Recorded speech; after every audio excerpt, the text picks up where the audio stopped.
is allowed or is permissible under current circumstances. And fortunately for us, we are starting from a low debt to GDP ratio, now around 39.6 as a percent of GDP. Other countries like the US, Japan, other developed countries have a debt to GDP ratio as high as or 100% or higher, more than the size of their GDP. So achieving an A rating by 2022 may or may not happen. But as I said, we are focused. The BSP and the national government will remain focused on pursuing appropriate policies and the necessary structural reforms to put the economy back on its high growth trajectory and create more jobs to improve the lives of our people. Thank you, sir. We will now move on to a number of questions sent this morning to us. The next question is from Ms. Lee Chipongyan of Manila Bulletin. Is the BSP done for now in terms of ensuring liquidity in the system? And are there other regulatory measures that will be issued to help banks, especially smaller banks, to manage an expected increase in their NPLs? Well, if you're reading history, I think this is the first time that the BSP has done a lot in so short a time. Okay, we've been swift, decisive, and we took preemptive measures as a result of the crisis. We have adopted more creative, other than cutting policy rates and cutting the reserve requirements. We have in the past, as a supervisor, we have asked our banks to behave in a certain way. We asked them to create a lot of buffers. And so happily, our banking system is sound and they are able to cope with the pandemic.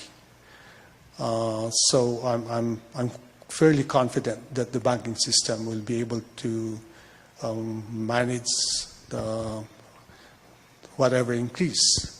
Actually, we already did some stress tests. Currently, our NPL, the bank's NPL is around 2.1, 2.2. You can increase it to 5%, and it will still be manageable. All right. So we have prepared our banking industry well. So what other measures will be issued to help banks? Where, as I said, this is a time to pause and monitor and evaluate what's happening. And but we are committed to do whatever it takes to help the Philippines, the economy, and its people beat the pandemic. Thank you, sir. The next question is also from Lee of Manila Bulletin. How far along are you in your plans or schedule of launching for the BSP bonds in the second half of the year? Are you now looking to do this in 2021? We are on schedule.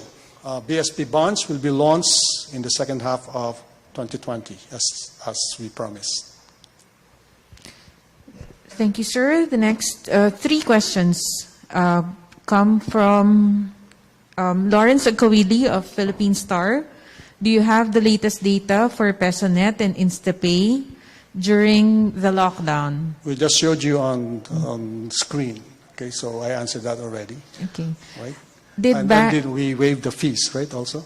Yes. We waived the fees during this period.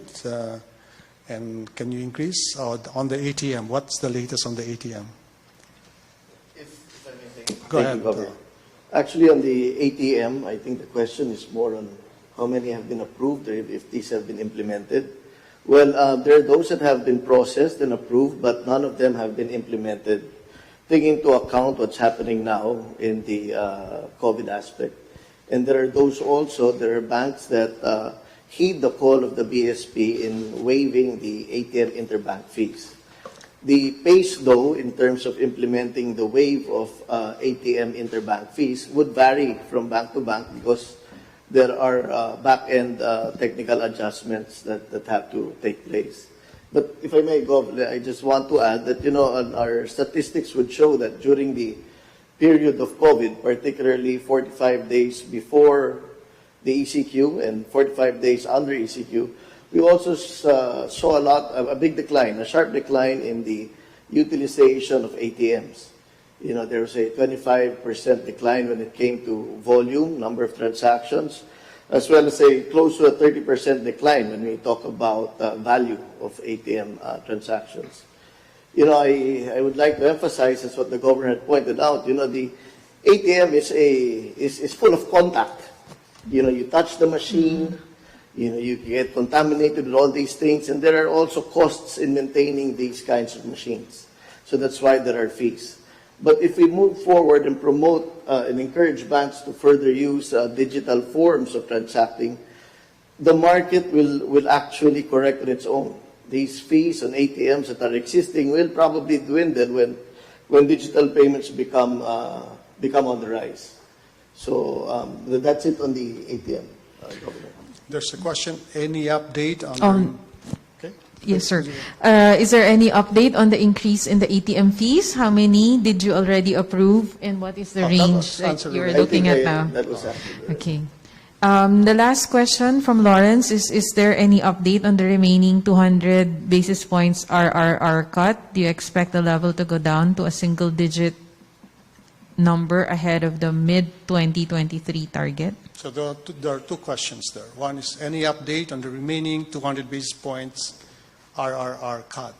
I think you're referring to the authorization from the Monetary Board for me to cut the triple R by 400 basis points, and I already cut it by 200 basis points. So on that question, we're monitoring the utilization of the money that was released into the system, and so that's still on the table. But in the meantime, we are in the process of monitoring the behavior of banks. Okay? Of course, as far as liquidity, there's no problem. There's a lot of liquidity into the system. Now, the second question is, do you expect the level to go down to single digit ahead? That's the second question. I think he's referring to my promise during my first month in office, and I said I want to reduce the triple R from, at that time, 18% to single digit by mid-2023. That's the end of my term. But that's a way off, and we're already advanced. We're now down to 12. So yes, we will pursue that. But as I said, we will take a pause at the moment. But as far as I'm concerned, we're already ahead of schedule. The 12% RRR at the moment, plus our accommodation for the new loans to SMEs, that's effectively another 200 basis points. So we'll get there. Maybe we'll get there much sooner than mid-2023. Okay? Let's put it that way. Thank you, Governor. We have one last question sent to us just a moment ago.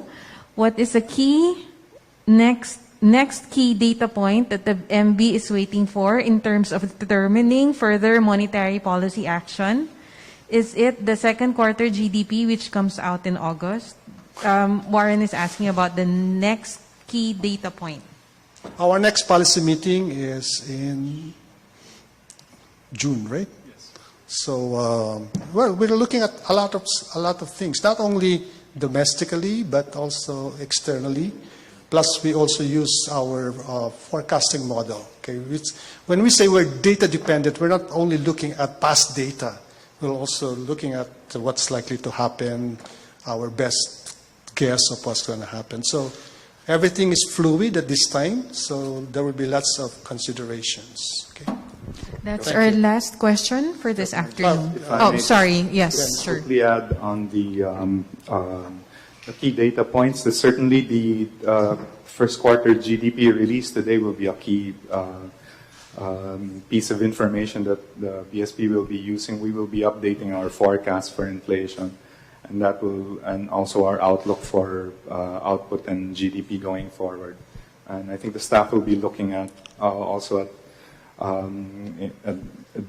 data on liquidity as well as data on the real sector. So how the manufacturing sector, for example, is doing, how the other key sectors like tourism, the BPO sectors are performing under the effects of the ECQ. So we will be looking at all of these new information in preparation for the monetary policy meetings in June. So we're looking at, for example, remittances, price of oil, etc. Lots of things. Okay. Thank you. That's our last question for this afternoon. We would like to thank the Governor for sharing his time with us this afternoon. Also, Director Lapid, MD De Villa, and MD Javier. We would like to thank everyone who joined us for our Facebook Live. And we hope to see you again next time. Maraming salamat po. Thank you, and keep safe.